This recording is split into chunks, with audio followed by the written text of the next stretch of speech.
हाँ, तो अभी तक हम लोगों ने 2 वीडियो देखा है। किसका किसका? एक इंट्रोडक्शन टू केमिकल काइनेटिक्स और एक रेट लॉ।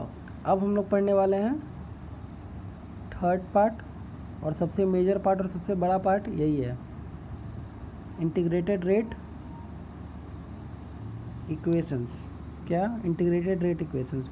इसमें हम लोग जीरो ऑर्डर और फर्स्ट ऑर्डर दोनों के को डिटेल में पढ़ेंगे, उनके इक्वेशंस देखेंगे। ठीक है, तो सबसे पहले देखते हैं जीरो ऑर्डर को। जीरो ऑर्डर में क्या है? जीरो ऑर्डर में क्या होता है?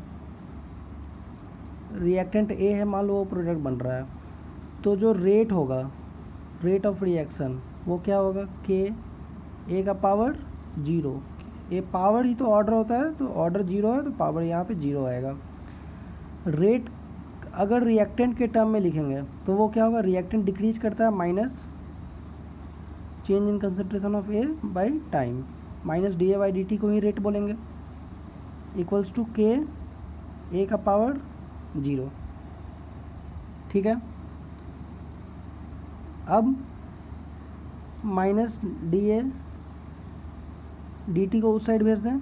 ये देखो, ए का पावर जीरो तो वन होगा, तो ए हट गया क्योंकि वन है, तो के डी टी इधर आएगा, डी टी, और इसके बाद दोनों साइड को इंटीग्रेट कर देते हैं, माइनस यहाँ D A equals to integration, के कांस्टेंट है तो इंटीग्रेशन के बाहर आ जाएगा डी टी। अब लिमिट्स बिठाते हैं इसी पे। T equal to zero time, T equal to zero time का क्या मतलब है? शुरुआती टाइम, इनिशियल टाइम। जब टी इक्वल टू जीरो था तो ए का वैल्यू क्या था? ए का वैल्यू क्या था? मैंने माना ए का इनिशियल कंसंट्रेशन था ए नॉट। इनिशियल कंसंट्रेशन मतलब कि जो शुरू में मैंने ए कितना लिया था, तो मैंने ए नॉट लिया था, वो टी इक्वल टू जीरो पे कंसंट्रेशन ए नॉट ए का। और T equals to T time का क्या मतलब है? T equal to T time का मतलब है कोई भी टाइम टी, उस पे ए का कंसंट्रेशन मैंने मान लिया ए। मतलब कि शुरुआती टाइम पे कंसंट्रेशन था ए नॉट, और कोई भी टाइम पे कंसंट्रेशन है उसका ए। डी ए का इंटीग्रेशन ए और डी टी का इंटीग्रेशन टी, और उसके बाद लिमिट्स बिठा देंगे, तो ये क्या हो जाएगा? ए माइनस ए नॉट, और बाहर में नेगेटिव भी रहेगा, equals to K T minus zero, तो टी होता है, तो टी। ठीक है, तो यहाँ से क्या हो जाएगा? नेगेटिव अंदर जाएगा तो ये हो जाएगा A not minus A equals to K T, या फिर A equals to A not minus K T. यही इंपॉर्टेंट रिएक्शन है। ठीक है, ए इधर है, के टी इधर है, ये इंपॉर्टेंट इक्वेशन है। ठीक है, ए क्या है? किसी भी टाइम टी पे कंसंट्रेशन, और ए नॉट क्या है? इनिशियल कंसंट्रेशन ऑफ ए। किसी भी टाइम पे कंसंट्रेशन ए का निकालना रहे तो इनिशियल कंसंट्रेशन लो, उसमें से माइनस कर दो कांस्टेंट इनटू टाइम टी। ठीक है,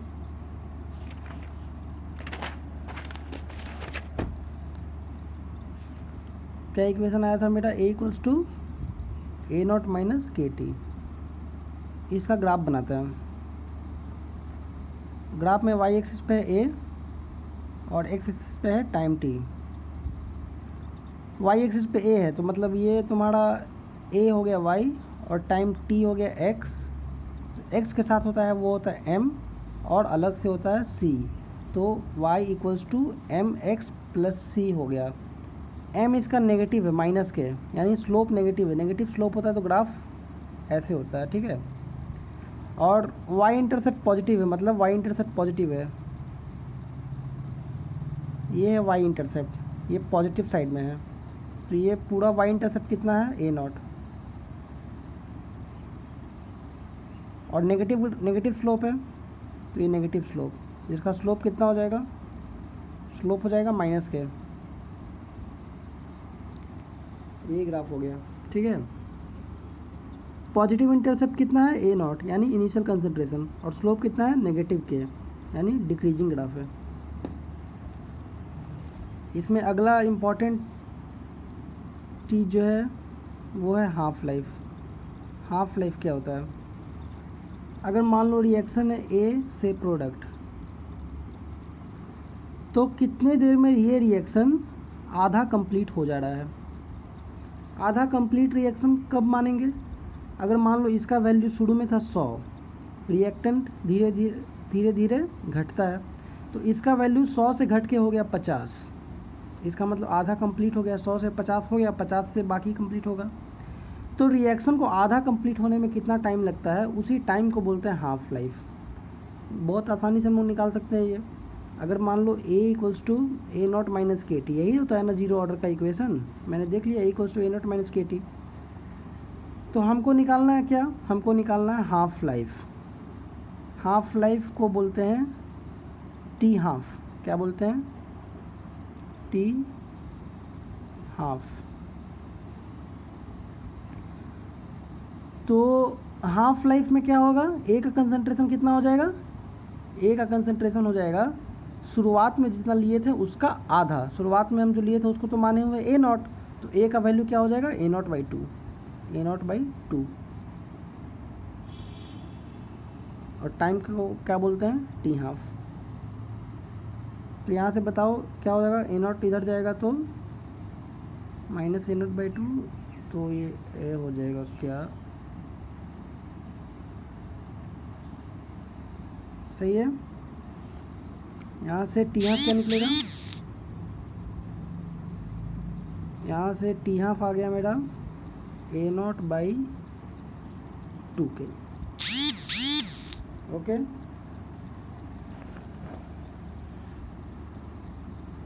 टी हाफ हो गया ए नॉट बाई टू के। ये भी बहुत इंपॉर्टेंट इक्वेशन है। इसमें तुमको क्या पता चल रहा है? जो हाफ लाइफ है वो इनिशियल कंसंट्रेशन पे डिपेंड करेगा। अगर इनिशियल कंसंट्रेशन को डबल कर दो तो आधा होने में, हाफ लाइफ क्या है? हाफ लाइफ है आधा होने में कितना समय लगता है। रिएक्टेंट है, शुरू में था कितना? ए नॉट। रिएक्शन है ये, शुरुआती वैल्यू था इसका ए नॉट, शुरुआती वैल्यू था इसका ए नॉट। तो ए नॉट पहले था और टाइम टी पे अब हो गया ए नॉट बाई टू, यानी इस रिएक्टेंट को आधा होने में कितना समय लगेगा, उसी को बोलेंगे हाफ लाइफ। तो आधा होने में जितना समय लगता है यानी हाफ लाइफ, वो इनिशियल कंसंट्रेशन पे डिपेंड कर रहा है। इसका मतलब जीरो ऑर्डर में अगर मान लो 100 से 50 होने में तुमको 5 मिनट लग रहा है, एग्जाम्पल ले रहे हैं, 100 से 50 होने में 5 मिनट लग रहा है। इनिशियल कंसंट्रेशन है 100, ए नॉट है 100, है ना। अगर ऐसा ही रिएक्शन होता जिसमें इनिशियल कंसंट्रेशन रहता 200, सेम रिएक्शन में इनिशियल कंसंट्रेशन 200 रहता, तो रिएक्शन सेम है तो के का वैल्यू तो सेम हो जाएगा। तो हाफ लाइफ जो है इनिशियल कंसंट्रेशन के प्रोपोर्शनल है। इसका मतलब अगर इनिशियल कंसंट्रेशन डबल हो जाएगा तो हाफ लाइफ भी डबल हो जाएगा। यानी 100 को अगर आधा होने में लगता है 5 मिनट, तो 200 को आधा होने में लगेगा 10 मिनट, है ना। क्योंकि इनिशियल कंसंट्रेशन डबल कर दिया मैंने। इनिशियल कंसंट्रेशन जब 100 था तो लगता था 5 मिनट, लेकिन अब इनिशियल कंसंट्रेशन है 200, तो उसको लगेगा 10 मिनट। इसी रिएक्शन को देखो, अगर मान लो रिएक्शन तो सीरीज में होता है, 100 से 50 होने में लगा तुमको 5 मिनट, 50 से 25 होने में कितना टाइम लगेगा? इनिशियल कंसंट्रेशन पे डिपेंड करता है हाफ लाइफ। इनिशियल कंसंट्रेशन जब 100 था तो 5 मिनट लगता था, अब इनिशियल कंसंट्रेशन आधा हो गया, अब 50 से हमको 25 करना है, तो इनिशियल कंसंट्रेशन जब आधा हो गया तो टाइम भी आधा लगेगा, यानी कितना लगेगा? 2.5 मिनट लगेगा, है ना। अगर ये इसी में अब 25 से हमको 12.5 करना है, यानी 25 को आधा होने में कितना लगेगा? तो जब 50 को आधा होने में लगता है 25, तो 50 को आधा होने में लगता है 2.5 मिनट, तो 25 को आधा होने में लगेगा 2.5 मिनट का हाफ, यानी 1.25 मिनट, 1.25 मिनट। तो ये रिएक्शन ऐसे प्रोसीड करता है। तो अगर हम हाफ लाइफ का ग्राफ बनाएं इनिशियल कंसंट्रेशन के साथ, तो ये हाफ लाइफ का इनिशियल कंसंट्रेशन से ग्राफ कैसे बनेगा? y equals to mx, y equal to mx वाला ग्राफ बनेगा। Straight line passing through origin. Slope कितना हो जाएगा बताओ। ये t हाफ है y और ये x, तो स्लोप हो जाएगा 1/2 के। पॉजिटिव स्लोप है इसलिए ग्राफ ऊपर जा रहा है।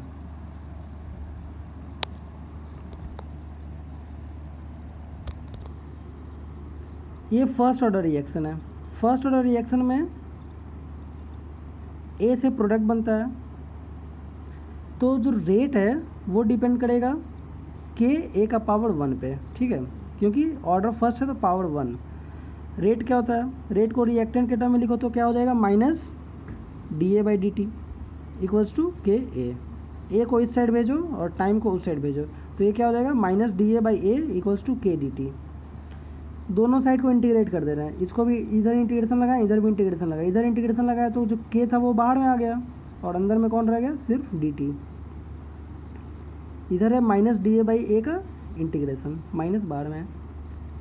dA/A का इंटीग्रल क्या होता है, ln A, ठीक है, ln A यानी ln क्या होता है, लॉग होता है एक बेस e पे, एक होता है लॉग बेस 10 पे। तो जो लॉग बेस e पे होता है, e क्या है, natural number 2.71, log of base e को ही ln बोलते हैं। तो ये ln है, dA/A का इंटीग्रल का क्या आया, ln है, और टाइम का इंटीग्रल आया, dt का इंटीग्रल आया t।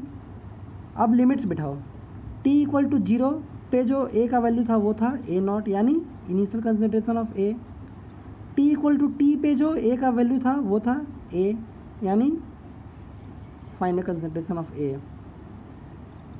लिमिट्स को अंडर लगाएंगे तो क्या हो जाएगा, ln A minus ln A0, लेकिन बाहर में नेगेटिव है इसलिए हो जाएगा ln A0 minus ln A, और इधर हो जाएगा KT। ln A0 minus ln A को हम लोग लिख सकते हैं ln A0/A equals to KT। ये क्यों लिख सकते हैं, क्योंकि लॉग का रूल होता है, लॉग A/B इक्वल्स टू, देखो लॉग का रूल क्या है, log A/B equals to log A minus log B। तो अगर log A minus log B है तो उसको हम लॉग A/B लिख सकते हैं इक्वल्स टू KT। तो यही मेरा इक्वेशन है, ln A0/A equals to KT। लेकिन जो भी हम लोग कैलकुलेशन करेंगे वो ln से हम लोग नहीं करेंगे, हम लोग करेंगे log से। तो ln को अगर log में कन्वर्ट करना हो तो क्या करते हैं, उसको 2.303 से मल्टीप्लाई करते हैं। जब 2.303 से मल्टीप्लाई कर दोगे तो ln बन जाएगा log A0/A equals to KT, ठीक है।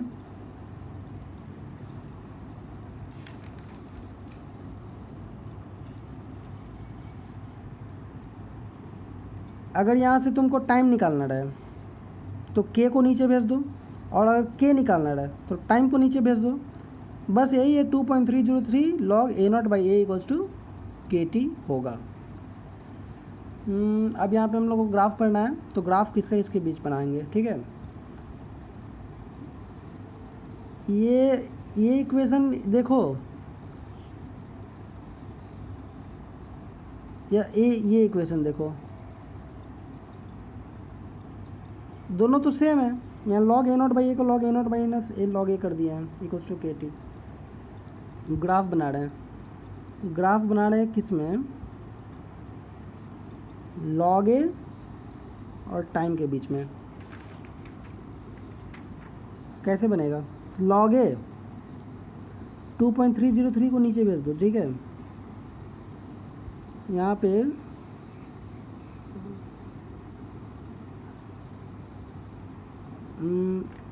log A, यहाँ पे देखो KT/2.303,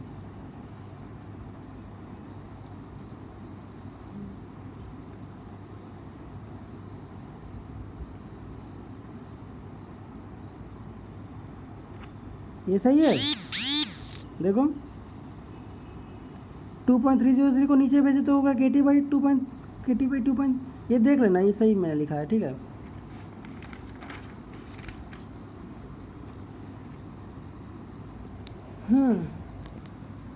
अब देखो log a क्या है मेरा, y है, और ये टाइम है x, तो x के साथ जो है वो है स्लोप, तो -k.2.303 है पूरा स्लोप, यानी स्लोप नेगेटिव है, और y इंटरसेप्ट है log a नॉट, यानी y इंटरसेप्ट पॉजिटिव है। तो फिर से ग्राफ मेरा ऐसा वाला बन गया, जिसमें ये y इंटरसेप्ट जो है ये कितना है, log a नॉट, और स्लोप कितना है, स्लोप है -k/2.303, नेगेटिव स्लोप है, इसलिए ग्राफ नीचे आया है। यहाँ पे ये जो आया था ln a0/a = kt, यहाँ पे ln का बेस होता है e, इसी को हम लोग ऐसे लिख सकते हैं क्या, देखो तो, देखो लॉग का रूल समझते हैं।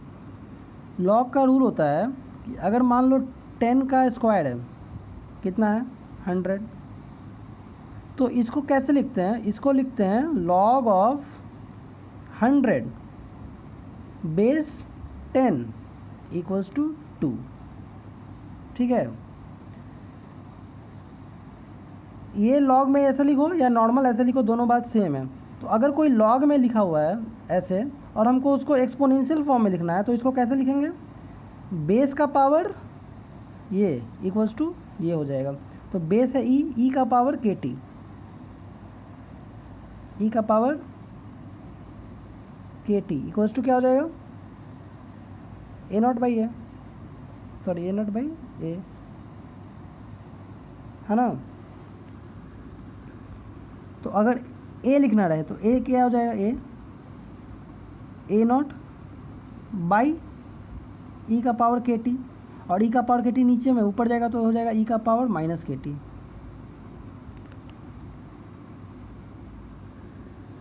ठीक है। तो यहाँ पे क्या आया, एक और है मेरे पास, a = a0 e का पावर -kt।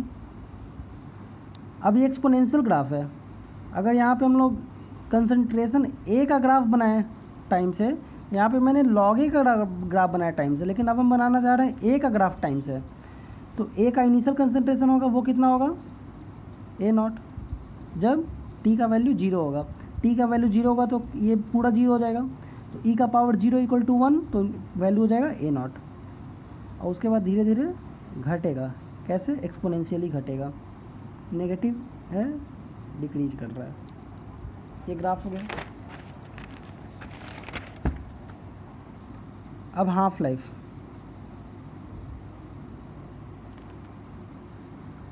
सबसे इम्पोर्टेंट टॉपिक यही लगता है, और हमको लगता है ये जो अभी पढ़ाने जा रहा है इससे तुम्हारा मैक्सिमम क्वेश्चन बन जाएगा। पहले इक्वेशन क्या था याद करो, इक्वेशन था मेरा log a = log a0 - k, log a, sorry equation तो ये वाला 2.303 log a0 - log a = kt, ये बोलो या फिर ये बोलो, 2.303 log a0/a = kt, दोनों सेम है, a - b को a/b कर दिए। हमको निकालना है हाफ लाइफ। हाफ लाइफ का मतलब है वो टाइम जिसमें कंसंट्रेशन आधा हो जाता है, तो ये है इनिशियल कंसंट्रेशन, और ये है टाइम t पे कंसंट्रेशन। तो अगर ये टाइम को हम t हाफ कर दे तो इसका वैल्यू क्या हो जाएगा, इसका वैल्यू हो जाएगा a0/2, है ना। तो ये हो जाएगा 2.303 log a0, और इसका कंसंट्रेशन कितना लिखेंगे, a0/2 = k, वो टाइम को बोलते हैं t हाफ। जो हाफ लाइफ है उसमें a का वैल्यू हो जाता है a0/2, a0 रेंट कट जाएगा तो 2 ऊपर जाएगा, और log 2 का वैल्यू होता है 0.3, 0.3 का मल्टीप्लिकेशन होगा 2.303 से, तो हो जाएगा 0.693 = k t हाफ। तो t हाफ का वैल्यू क्या हो जाएगा, t हाफ का वैल्यू हो जाएगा 0.693 बाई के। इसका क्या मतलब है? याद करो zero order reaction. Zero order reaction में half life A nought by two K था, यानी हाफ लाइफ इनिशियल कंसंट्रेशन पे डिपेंड कर रहा था। इनिशियल कंसंट्रेशन कितना है, हाफ लाइफ उसके प्रोपोर्शनल है। पर यहाँ हाफ लाइफ इनिशियल कंसंट्रेशन पे डिपेंड ही नहीं कर रहा है। 0.693 तो एक कांस्टेंट और के भी कांस्टेंट है, इसका मतलब हाफ लाइफ कांस्टेंट है। कोई पार्टिकुलर रिएक्शन है उसमें हाफ लाइफ हर समय एक ही होगा। अब ये इसका क्या मतलब है? इसका मतलब है कि आधा होने में तुमको हमेशा सेम टाइम लगेगा।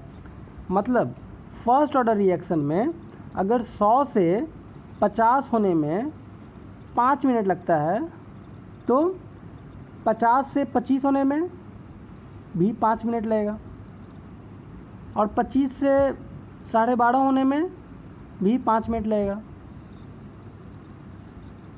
याद करो zero order reaction. Zero order reaction में 100 से 50 होने में 5 मिनट लगता था, तो 50 से 25 होने में 5 मिनट का आधा टाइम लगेगा, क्योंकि इनिशियल कंसंट्रेशन पहले 100 था, अब इनिशियल कंसंट्रेशन 50 है। 25 से आधा होने में अब इनिशियल कंसंट्रेशन 25 हो गया, तो इसका भी आधा टाइम। लेकिन यहाँ पे हाफ लाइफ फिक्स है। इनिशियल कंसंट्रेशन 100 है तो भी 5, 50 है तो भी 5, 25 है तो भी 5। आधा होने में हमेशा सेम टाइम लग रहा है। तो अगर तुमको ये कॉन्सेप्ट पता है तो तुम्हारा क्वेश्चन बहुत इजी बन जाएगा। ओके, तो तुमको मैंने हाफ लाइफ बताया। हाफ लाइफ का अगर ग्राफ बनाए कंसंट्रेशन से, इनिशियल कंसंट्रेशन से, तो क्या हाफ लाइफ इनिशियल कंसंट्रेशन पे डिपेंड कर रहा है? नहीं कर रहा है। इसका मतलब इनिशियल कंसंट्रेशन कुछ भी रहे, हाफ लाइफ का वैल्यू सेम रहेगा। ग्राफ ऐसा बनेगा। ओके, तो मैंने तुम्हें जीरो ऑर्डर का इक्वेशंस दिखाया, फर्स्ट ऑर्डर का इक्वेशंस दिखाया। अब लेकिन इसको पढ़ने से कुछ नहीं होगा, ठीक है? तुमको प्रैक्टिस करना पड़ेगा क्वेश्चंस। तो अगले वीडियो में हम लोग जीरो ऑर्डर और फर्स्ट ऑर्डर रिएक्शंस के बहुत सारे वीडियोस प्रैक्टिस करेंगे, बहुत सारे क्वेश्चंस प्रैक्टिस करेंगे, ठीक है? 10, 15, 20 क्वेश्चन प्रैक्टिस करेंगे, और क्वेश्चन प्रैक्टिस कर लेंगे तो उसके बाद ये बहुत ईजी लगने लगेगा, ठीक है? अभी हम लोग डेरिवेशंस सिर्फ देखे हैं। ओके, नेक्स्ट वीडियो में मिलते हैं।